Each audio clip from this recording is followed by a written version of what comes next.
Assalomu alaykum hammaga. Sizlar bilan Abu Bakr Live kanalida ko'rishib turganimdan xursandman. Bu birinchi video va birinchi rubrika deb atasak ham bo'ladi. Qaysidir ma'noda agar birinchi chiqsa, bundan oldin boshqa bitta video ham chiqmasa. Xo'p, bugun bizlar bilan psixologiya fanlari bo'yicha doktor hamda Profi University dotsenti Akobir Abdullayev bo'ladilar. Men ustozim. Xo'p, Akobir aka. Xo'p, hech qachon Akobir aka demagan ekansiz-da men. Ustoz, men aytiraman. Xo'p, okey. Hammaga assalomu alaykum. Hurmatli bizni kuzatayotganlar, ko'rayotganlar. Demak, bu bizni hamkorlikdagi va umuman YouTube'dagi birinchi podkastimiz bo'lyapti. Menimcha, sekin-sekin mana shu podkastni biz rivojlantiradigan bo'lsak, xudo xolisa, bizni kuzatuvchilarimiz bizni qo'llab-quvvatlashsa, eng muhim, eng qiziqarli, eng foydali mavzularga, asosan sport psixologiyasi nuqtai nazaridan yondoshgan holatda biz yaxshi bir foydali, manfaatli videolarni qilamiz deb o'ylaymiz. Va video boshida aytib o'taman, ushbu podkastning nomi Abu Bakr Live kanali chiqadi, lekin alohida nomini qanaqa nomlashimizni yozib qoldirishingiz mumkin. Va hozircha ustoz shogird degan nom kelyapti hozirchalikka.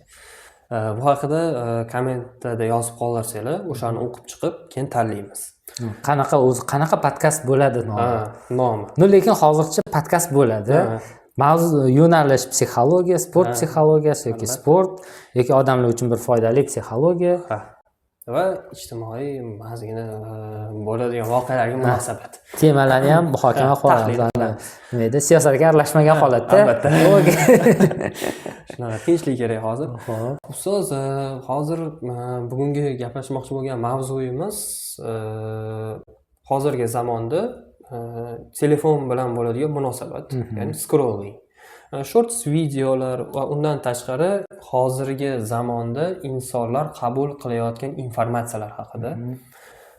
O'zi hozirgi zamonda telefonsiz yashashi iloji yo'q. Chunki ishimiz ham butun boshli hamma narsa shu telefon, notebookka borib taqalgan va shundan qanaqa bizni xavflar kutyapti va buni tizimlashtirish kerakmi yoki bu o'z-o'zini normaga solib qo'yadimi?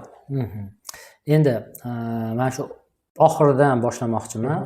O'z-o'zidan normaga solib qo'yadimi yoki o'z-o'zidan hamma narsa yaxshi bo'lib qoladimi? O'z-o'zidan tizimga tushib ketadimi? Eng katta manbetimimizdagi xato shu. Ya'ni hech nima qilmay muammolarni hal qilib bo'lmaydi. Agar hech nima qilmay muammolarni hal qilib bo'lganda edi, psixologiya bo'lmasdi yoki qandaydir bir muammolarga yechim topadigan biror bir soha bo'lmasdi va hech qaysiga ehtiyoj bo'lmasdi. Agar qaysidir muammoni shundoq tashlab qo'ysa va u o'z-o'zidan yechilib ketadigan bo'lsa. Shuning uchun biz o'zimizga har doim shu qonuniyatni aytishimiz kerak. Hayotimizda real bitta muammo bormi? Bu bizning hayotimiz sifatini yomonlashtiryaptimi, bizni hayotimizni buzyaptimi, kayfiyatimizni buzyaptimi kamida? Demak, hech nima qilmay o'sha muammoni hal qilib bo'lmaydi. Unga nimadir qilish kerak. Ani aytadi-ku, prikol bo'lsa ham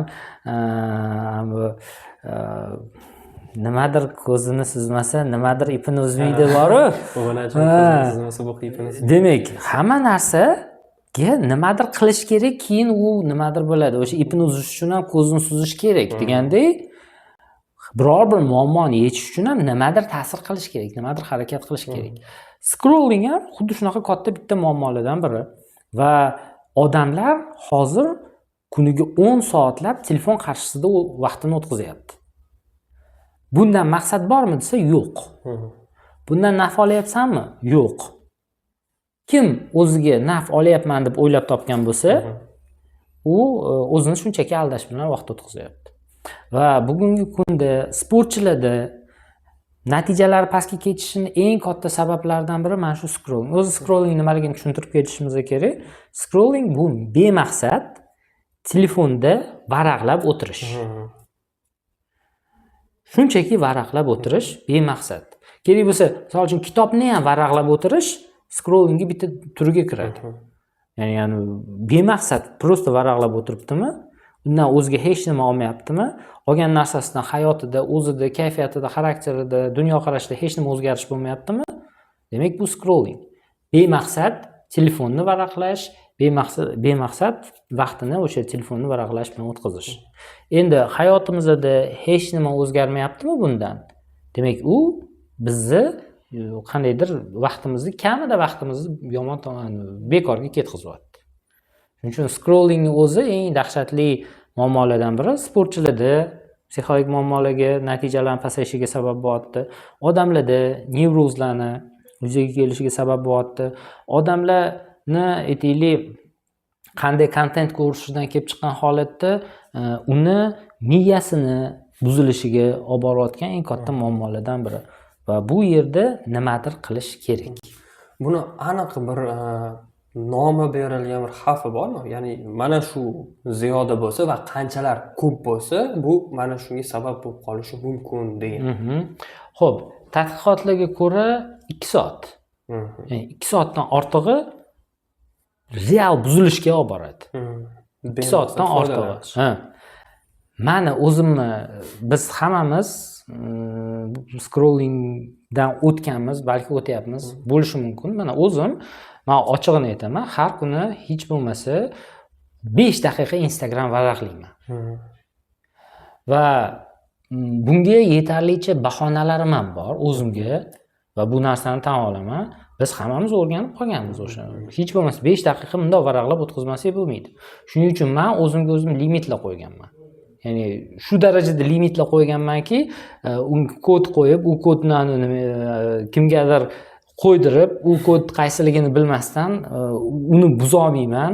O'zim ya'ni shunaqa dasturlar o'rnatib tashlaganman o'zimga. Uni buzish uchun kimgadir pochta orqali yozish kerak, undan nechidir kun kutish kerak. Shunaqa algoritmlar orqali o'zimni o'zim nazorat qilishga, limit qo'yishga harakat qilib, o'zim scrollingdan chiqib keta oldim. Ya'ni men o'zimda bo'lgan holatdan kelib chiqaman va bitta narsa 15 daqiqadan oshig'i o'zi xavfli. 15 daqiqadan oshig'i. Agar ish shu bilan birga bo'lsa-chi, ya'ni ishi shu telefonda bo'lsa va telefonda o'sha keladigan javobni kutish uchun bo'lib turib, ya'ni doimiy shu orqali ishlansa-chi.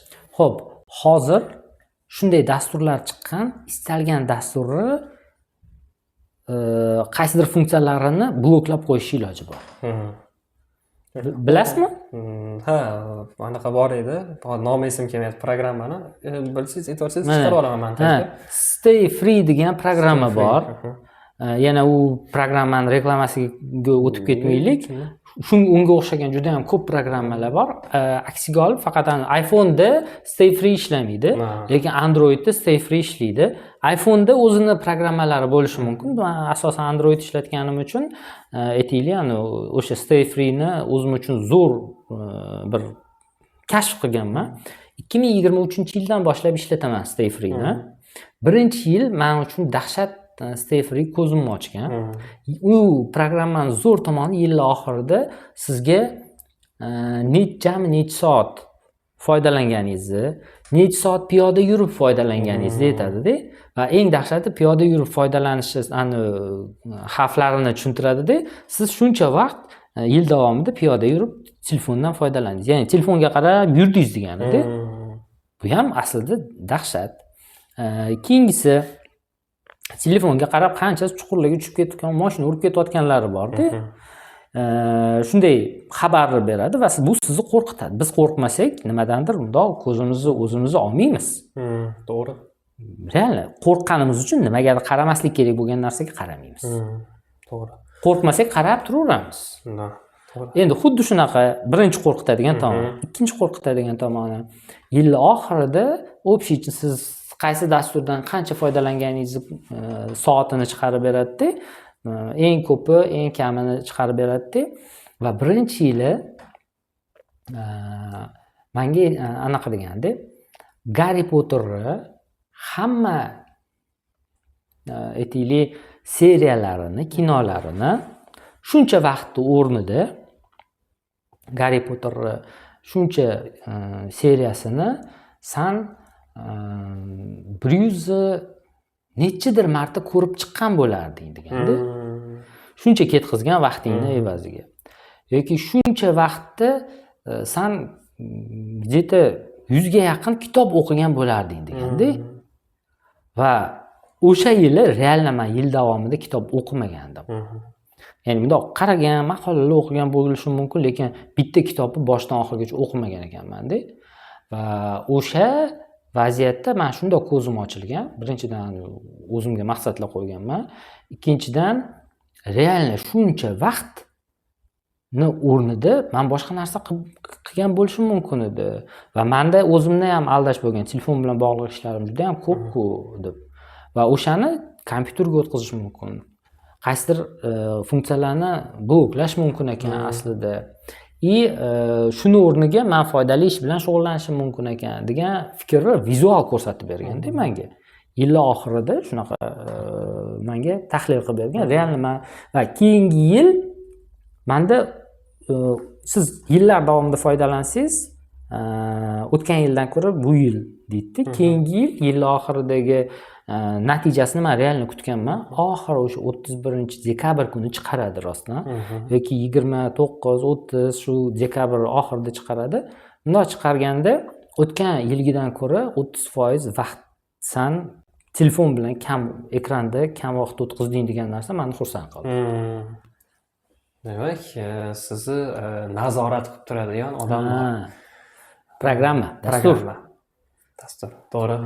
Xo'p, endi aynan mana shu scrolling, telefondan bemaqsad foydalanish. Men hozir ijtimoiy tarmoqlar, ya'ni yangiliklar, umuman Reels video, Shorts videolar haqida aytaman. O'yinlar mavzusida emas. Ya'ni o'yinlarga sarflangan vaqt haqida emas, bu haqida boshqa alohida, chunki katta mavzu, u haqida alohida gaplashamiz. Aynan mana shu videolar va ya'ni bekorchi narsalarga sarflanadigan vaqt orqali ishda bizda stress, diqqat yetishmovchiligi yoki yana shunga o'xshagan narsalar sodir bo'lishi mumkinmi? U aniq sodir bo'ladi. Chunki siz fokus bo'la olmaysiz, diqqatingizni bitta narsaga jamlay olmaysiz va buni jamlay olmay qolganingizning asosiy sababi men bu yerda yangi video chiqqan bo'lsa-chi, men bu yerdan qandaydir xabar kelgan bo'lsa-chi, yoki men shu qo'ygan postimga like yig'ildimikan, qancha like yig'ildi ekan, yoki men bu qanaqadir trenddagi narsaga odamlar qanday munosabatda bo'ldi, odamlar qanaqa komment yozdi ekan. Va biz uni hayolimiz mana shunaqa 8 taga bo'linadi. Men bu yerda qilishimiz kerak bo'lgan eng muhim bitta ishimiz bo'ladi-da. O'sha ishga sarflaydigan diqqatimizni 8 taga bo'lib yuboramiz oqibatda. 8 ta bu eng minimali. Siz bitta 5 daqiqaga, 10 daqiqaga shundoq Instagramga kirib chiqing. 20 ta 30 ta Reels'ni varaqlashga ulgurasiz. Va 20 ta 30 ta Reels'dan biror bir narsani eslab qola olmaysiz. Dahshati, eng bir dahshat, donishmandona fikrlar, bitta kitobni o'qib olinadigan xulosalar bo'lishi mumkin-da, lekin siz ularni birontasini eslab qola olmaysiz, ularni birontasiga hayotingizda amal qila olmaysiz. Bu ma'lumotlar qayerga ketishini bilasizmi? Qayerga ketadi? Miyani arxiv bazasi bor. Ya'ni bitta video ko'rganimizda miya uni eslab qolishga harakat qiladi va keyingisiga o'tkazganimizda u eski videoni arxiv serverda bo'lsa, arxiv serverga otib yuboradi. Hozirgi kunda agar o'sha arxiv serverimizga murojaat qiladigan bo'lsa, u yoqda mingdan yoki milliondan oshiq ma'lumotlar aylanib yotibdi. Va shu oqibatida biz aytadigan narsa nima? Shu eslab qolish qobiliyati pasaygan deymiz. Shu manimcha yosh bilan bog'liq bo'lsa kerak, qariyapmiz deb qo'yamiz yoki charchaganman. Endi faqat yosh bolalar zo'r eslab qoladi. Endi yosh katta bo'lgandan keyin eslab qolish ehtimoli kam degan turli xil gaplar, miflar yuradi desa to'g'riroq bo'ladi, lekin o'zi unda o'ylab qarasa, men o'ta kuchli xotira haqida aytmayapman. Bor-ku, so'zlarni xotira bo'yicha alohida ishlab, shunchaki inson har doim ishlatadigan xotira, ya'ni o'sha bitta o'qiganda eslab qolish kerak bo'lgan ma'lumot, yillar bo'ladi, ayniqsa studentlarda ana o'sha narsalardan siz o'zingizda o'sha narsa bo'lyaptimi yoki bo'lmayaptimi? Shu qilayotgan narsani ta'sir qilganmi yo'qmi deb tekshirib olishingiz mumkin degan ma'noda aytmoqchi edim. Agar shuni reels qilsa ham zo'r bo'lar ekan. Okey. Hammasi qolsin, hech nimani kesmang deydi. Xo'p, mana shu yerda bitta muhim narsa bor-da. Boyagi arxiv dedingiz-ku, aslida o'sha arxiv bor yo'qligi haqida u narsani bir ozgina ilmiy fakt checking qilishimiz kerak ekan. O'zim o'ylab topdim. Okey, fakt checking qilishimiz kerak ekan. Lekin psixologik jihatdan bizni xotiramiz ikki xili bor, uzoq muddatli, qisqa muddatli xotira. Qisqa muddatli xotirani sig'imi 7-9 birlik hisoblanadi. Bu degani siz bittadan 9 tagacha birlikni eslab qolishingiz mumkin. Mana sizga men ketma-ket 9 ta so'z aytadigan bo'lsam, o'sha 9 ta so'zgacha siz eslab qolishingiz mumkin. Bizni vaqtinchalik xotiramiz, qisqa muddatli xotiramiz 9 tagacha birlikni eslab qola oladi. 9 tadan yog'ini eslab qola olmaydi. Va siz mana bu yerda qisqa muddatli xotirani ruschasiga aytganda ushatach qilib tashlaysiz, to'kib tashlaysiz. Qisqa muddatli xotira trenirovka qilishga ulgurmaydi. Siz misol uchun 9 ta hech qachon biz rovna 9 ta reels ko'rib yopmaymiz. Nechta reels ko'rganimizni ham hisoblab o'tirmaymiz. Nimani ko'rganimizni ham hisoblaymiz. Faqat oxirgisi yoki boshidagi eslab qolmaydi. Qisqa muddatli xotira ishlashga ulgurmaydi. Va bu degani ishlashga ulgurmayotgan narsa u charchaydi degani. Mana siz odatda kun davomida misol uchun agar hujjat bilan ishlaydigan odam bo'lsangiz, sizga rahbar aytaylik 5 ta hujjatni kun davomida yozib, chizib, tasdiqlab, qatlagadir jo'natishni yoki qabul qilishni, tahlil qilishni berdi. Bu narsani kun davomida qila olasiz. Va odatda har kuni 5 ta hujjat bilan ishlashga ulgurasiz deylik. Endi sizga 45 ta hujjat berdi. Siz uni bajardingiz, qiynalib ketdingiz, portlab ketdingiz, bajardingiz. Endi ertasiga kuni yana 45 ta hujjat berdi. Siz yana qiynaldingiz, portlab ketdingiz. 3-kuni siz charchoqdan o'sha ertalab ko'zingiz ochilmaydi-da, ishga kechikib borasiz. 4-kuni umuman ishga bora olmay qoladigan bo'lasiz. 5-kuni ishga bormay qo'ya qolasiz. Bor nahoti boshlanadi. Yonib portlab ketasiz. Xuddi shunaqa bizning qisqa muddatli xotiramiz ham ishlashga ulgurmay qolganidan, ya'ni siz mana 45 ta hujjatni bajarishga ulgurmaysiz bir kunda-da. Odatda sizning normangiz 5 ta yoki 10 ta. 45 taga ulgurmaganlaringiz qo'shilib siz charchoqqa o'tib ketasiz. Bizni qisqa muddatli xotiramiz ham, diqqatimiz ham ishlashga ulgurmaganidan charchoqqa o'tib ketadi. Va charchoqqa o'tib ketgandan keyin u ishlamay qoladi. Ishlamay qolgandan keyin biz elementar nimani diqqatga qo'yganimizni eslolmaymiz. Va ko'plar bilib bu narsani tushunmaydi. Mana bizda qisqa muddatli xotira yaxshi ishlamayapti. Diqqat yaxshi ishlamayapti. Degani biz stressga chidamlilik ham yaxshi ishlamayapti degani. Qisqa muddatli xotirasi yomon ishlaydigan, shunchaki diqqatini jamlay olmaydigan odamlarda stressga chidamsizlik ham paydo bo'ladi. Va stressga chidamsizlik nima degani? Odatda bizning hayotimizda bitta muammo paydo bo'ldi va u muammo bilan biz shug'ullanishimiz kerak. Shug'ullanish uchun diqqat, xotirani o'shanga safarbar qilishimiz kerak. Bu anetda ishlash xohlamaydigan tafakkurni ham safarbar qilishimiz kerak. Lekin biz ularni safarbar qilamiz deganimizda ular charchoqdan o'sha tekislanib ketgan bo'ladi. U paytda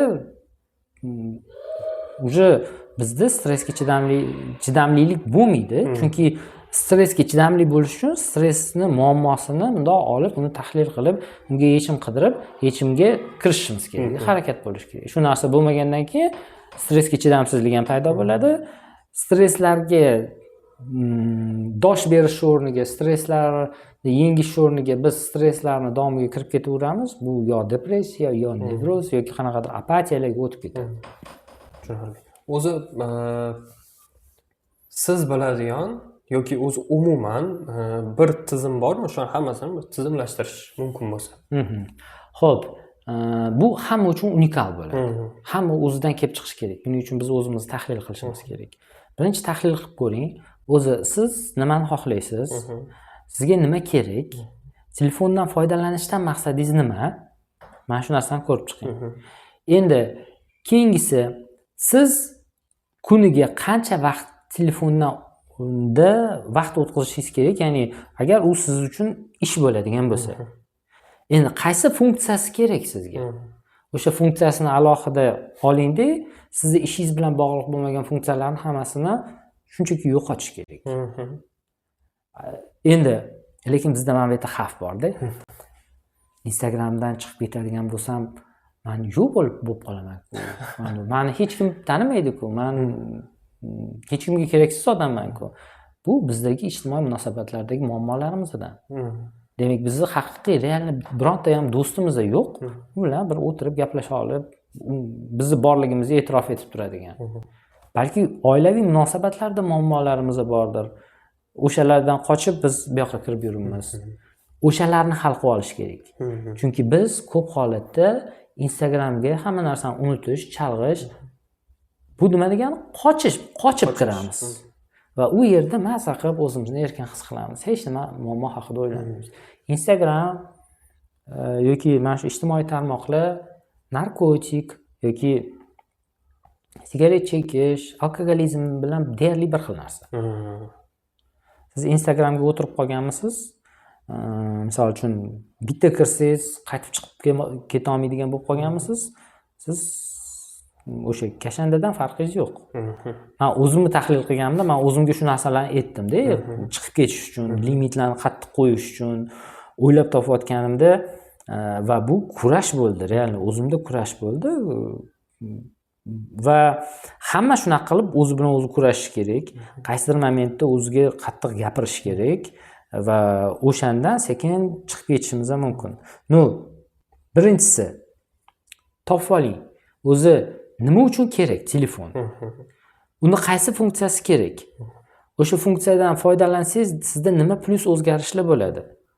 Va keyingisi, siz nimani yo'qotyapsiz bu yerga kirib ketib? Xavflarni ko'rib chiqishingiz kerak va o'zingizga limit qo'yishingiz kerak. Limitni shunaqa qo'yish kerakki, odamlardan yordam so'rang. Limit qo'yishda. Misol uchun, oilangizdan yordam so'rang. Men qolib ketayotganimda menga aytgin deb yoki yaqin o'rtog'ingizdan meni ko'p onlayn turganimni ko'rsang, menga gapirgin deb yordam so'rang. Endi oxirgi holat, hamma ham bu narsani qilmaydi, psixologga borish kerak. Psixologga borib, polniy tahlilni qilib olib, tahlildan kelib chiqqan holatda psixologdan har doim o'sha superviziyani, maslahatlarni yoki yo'l yo'riqni olib turish kerak. Chunki tizimning asosi shu, lekin hammada asos o'ziga xos tarzda quriladi. Harakatlar rejasi tuziladi, keyin uni kuzatib borish kerak. 3 kun, 1 hafta, 1 oy, 45 kun, 2 oy, 3 oyda biz dinamikani ko'rib chiqishimiz kerak. Shundan kelib chiqib, qandaydir o'zgarishga, natijaga chiqishimiz mumkin. Hozir bizni ko'radiganlar nima edi?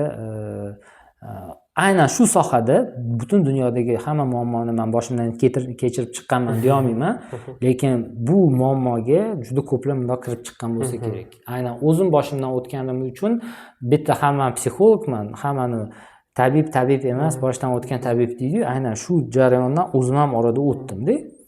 Qarasam kirib ketyapman.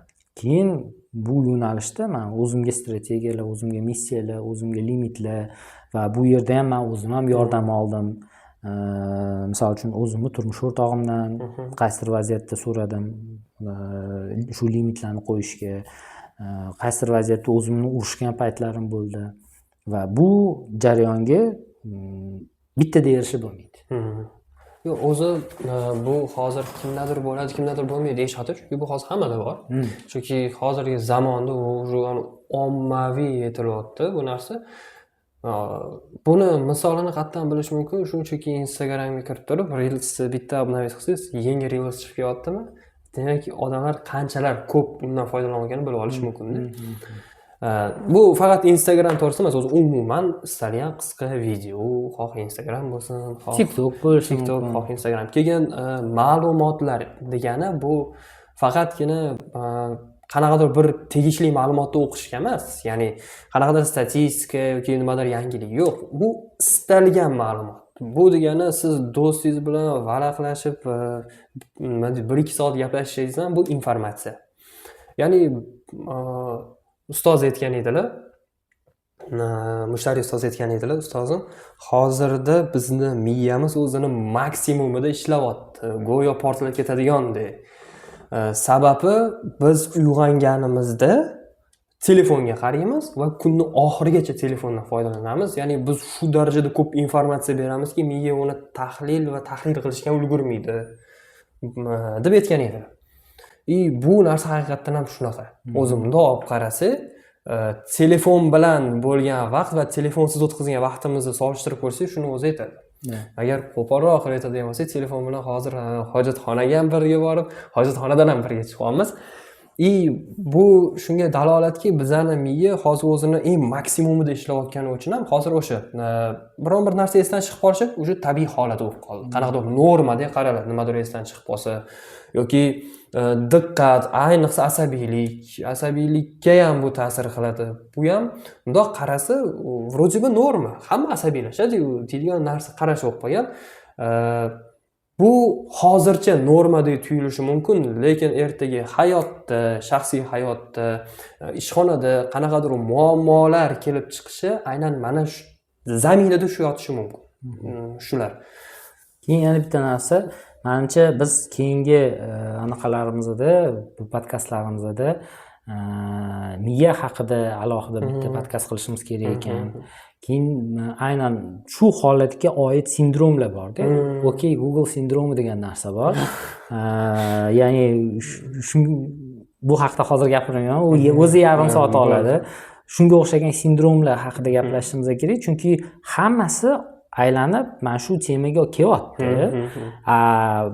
Oqibat nima bo'lyapti? Biz o'zimiz hayotimizdan qoniqmaslik, stressga chidamsizlik, muammolar, depressiya, nevroz, oxiri borib qandaydir addiksiyaga, ya'ni qaramlikka bundoq kirib qolyapmiz.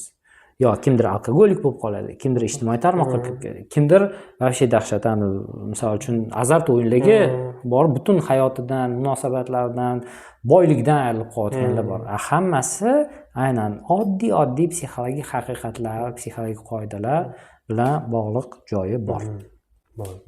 O'ylashimcha, bugungi podkast yetarlicha bo'ldi.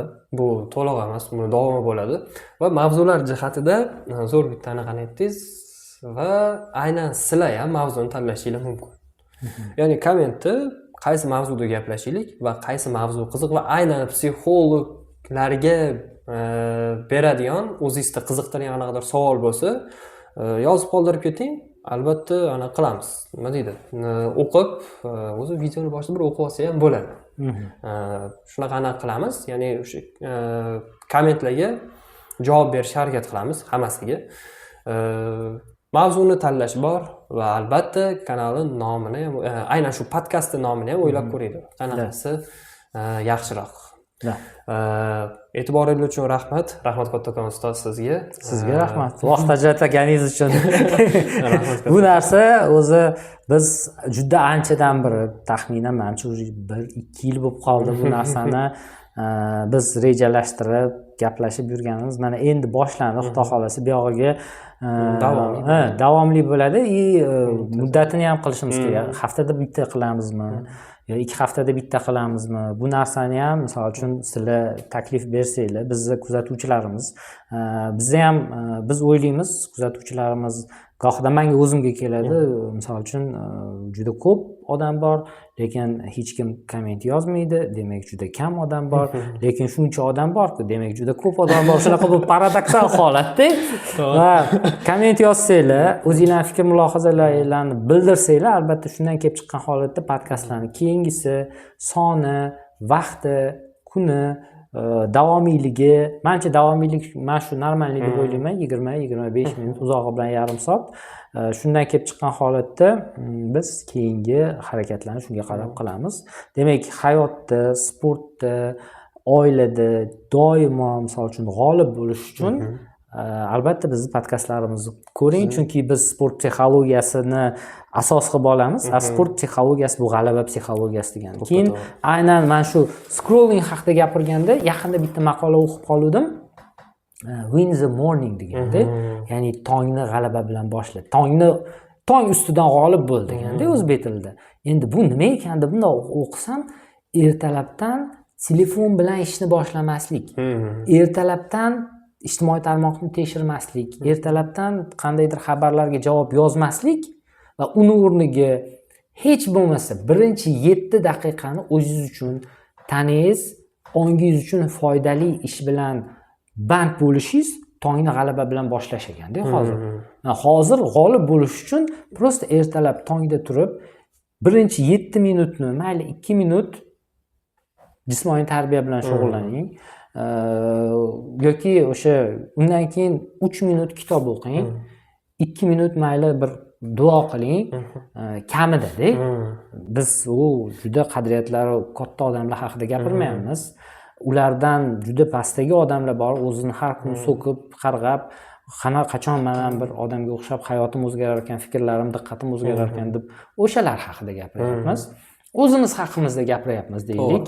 Chunki kommentda nima edi, shunaqa gaplarni tagida birdaniga diniy qadriyatlardan gap boshlaydiganlar bor-da va ularni o'zini ko'rsangiz, hayotini ko'rsangiz nimalar bo'lib ketayotgan bo'lishi mumkin. Biz aynan kichik, lekin hayotimizda yaxshi o'zgarishlarga olib boradigan bir g'oliblik sirlarini bo'lishga harakat qilamiz qo'ldan kelguncha. To'g'ri. Rahmat kattakon, e'tibor uchun rahmat. Bugungi mavzularga o'zingizlarning fikrlaringizni yozib qo'yinglar. Gapirgan gaplarimiz qanchalik to'g'ri va noto'g'ri qo'shilasizmi yoki yo'qmi? Keyingi videolarda ko'rishguncha, xayr.